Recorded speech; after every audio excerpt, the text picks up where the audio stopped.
ఇప్పటికీ మనం చెప్తాము అంతా బాగుంటే రామరాజ్యంతో పోలుస్తాము. అంటే రాముడి పాలనలో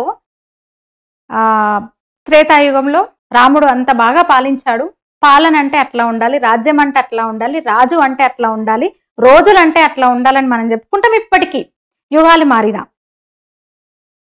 ఇది కూడా యుగాలు మారినా చెప్పుకునే విషయం ఏది.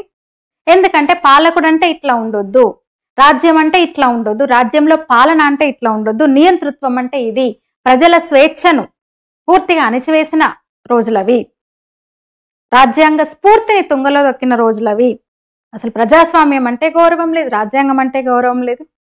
కేవలం ఎన్నికల్లో అవకతవకలకు పాల్పడింది నిజమే అని ఆమె సభ్యత్వాన్ని రద్దు చేసినందుకు, ఎన్నికలు 6 ఏళ్ల పాటు ఎన్నికల్లో పాల్గొనడానికి లేదని చెప్పినందుకు జీర్ణించుకోలేక ఆ కుర్చీ మీద ప్రేమతో, అధికారం మీద ప్రేమతో, అసలు ఎంత అహంకారం చూడండి, కోర్టు తీర్పు కూడా లెక్కలేని స్థితిలో ఆ పార్టీ నాయకురాలు వ్యవహరించింది ఇందిరాగాంధీ.